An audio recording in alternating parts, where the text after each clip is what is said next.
Hey ACAR, Jamie McMillan here, and I'm joined today by Dean DePiro for a quick government affairs update. Hey Dean, How are you, Jamie? I'm How's good. how's the things in the new world of remote meeting?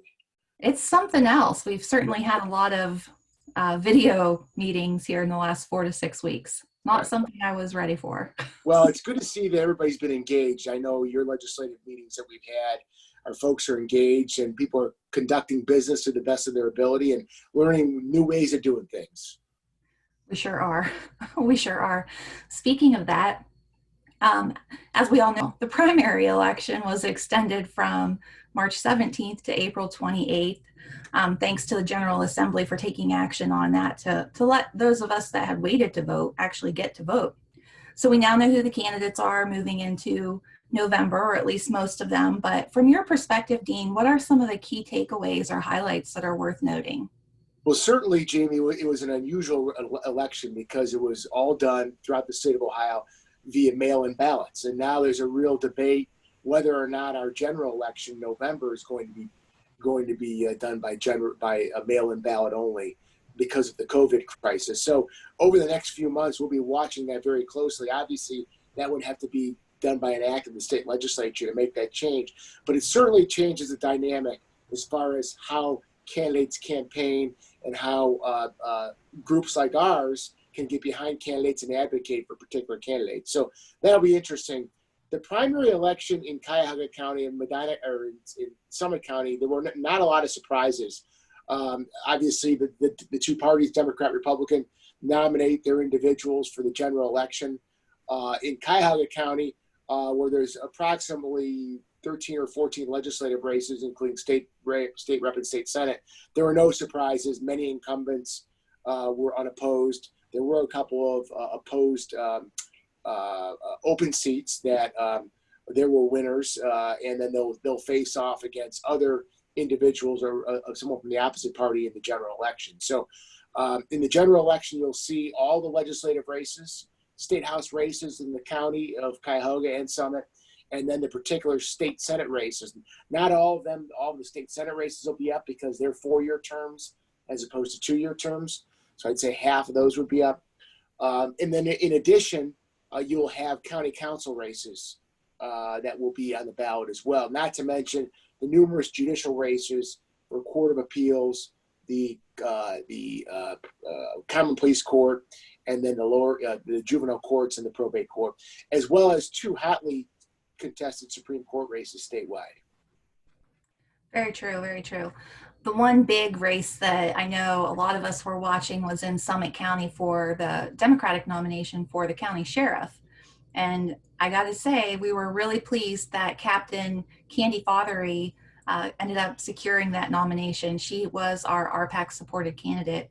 Right. We don't always get involved this early, but she has a long history of working with us on real estate issues. So we were glad to see her move on to November. And it would be great to see a female sheriff because there's not many of them in the states. I think that'd be a real plus for not only for Summit County, but for the state of Ohio and for law enforcement.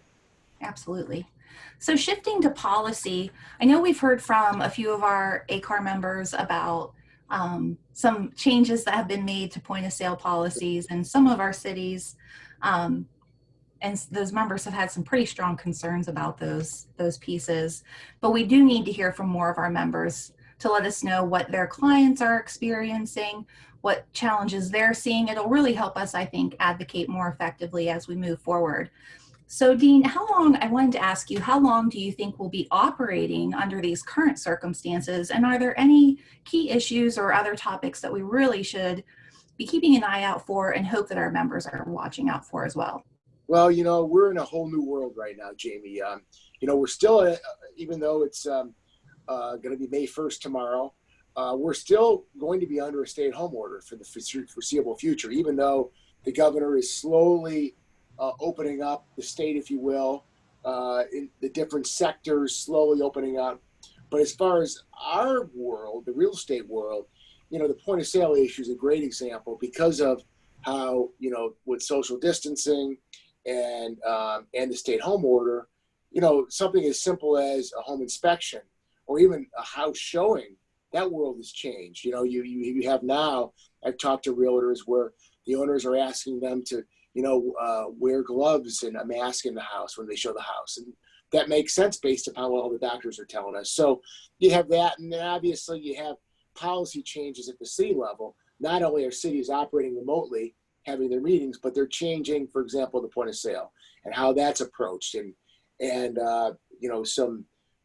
some policies that really we believe aren't very well thought out, maybe done in the spur of the moment. I think they're well intentioned on their part of the cities, but they have unintended consequences, and the unintended consequences may be hurting our industry, and also the ability of transactions to happen efficiently and quickly. And so we've really got to, the point of sale is a great example. A couple communities, we've really got to get involved and make our voices heard to make sure that, we try to work with them to find a better way to do things in this new world that we're in.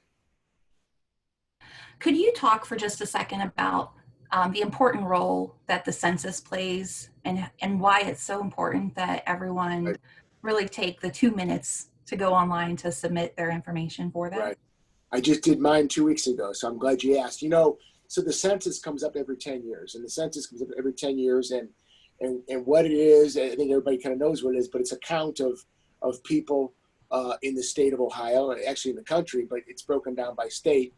And it's particularly important in Ohio because one of the things the census does is it determines our representation at the state and federal level. It will determine ultimately how many people that we have in the congressional delegation. Right now, our number of congressmen and women have been decreased the last 3 censuses.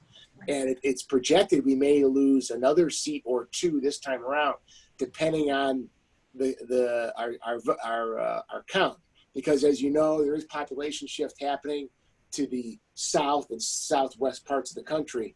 So we need to make sure we count every person, because it'll determine how many representatives we have in Congress, how the lines are drawn for legislative and congressional districts, ultimately how much federal dollars can come back to the state of Ohio and to low moderate income areas of the cities of Cleveland and Akron and Columbus and Cincinnati and others. So it's vitally important, and I would just encourage your members to talk to their clients and friends about making sure that everybody is counted in this census. Absolutely. You said it perfectly. Thank you. On a final note, one last thing I wanted to share is just a quick reminder that the RPAC auction is still on. It's all going to be online. We're going to have bidding open May 19th through the 21st, and we'll have more details in our newsletter and, of course, on ACAR's website. I think that's it for today. Thanks, everyone, for tuning in. We'll see you next time. Thank you.